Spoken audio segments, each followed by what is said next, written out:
המון רעיונות נהדרים לא מגיעים לידי מימוש פשוט כי אנחנו מחכות לרגע המושלם כדי לעשות אותן. המתנה לרגע המושלם היא בעצם פחד בתחפושת. לפעמים אנחנו מתייחסות אליה כמו איזה שאיפה למצוינות, אבל בעצם זה מנגנון הגנה מתוחכם שהמטרה שלו לשמור עלינו כדי שלא נקבל דחייה, לא ניחשל, לא נפגע בערך העצמי שלנו.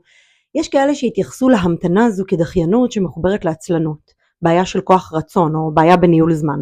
אבל בעיניי זו פשוט אחת הדרכים של המוח שלנו להתמודד עם פחד מכישלון, עם עומס או עם חוסר ודאות. והאשליה הגדולה ביותר היא המחשבה שאנחנו צריכות לחכות עד שתרד אלינו השראה כדי שיהיה לנו מספיק זמן פנוי, או שכל התנאים יבשילו כדי שנוכל להתחיל לפעול.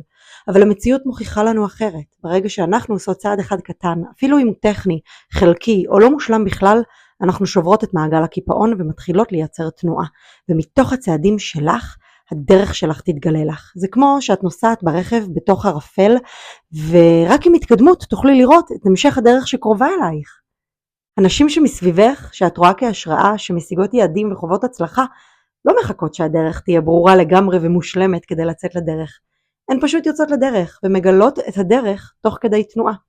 אז אנחנו ביום האחרון לאתגר, והמשימה האחרונה מחכה לך ממש פה למטה, ואני כמו בכל יום מחכה לשמוע ממך במייל חוזר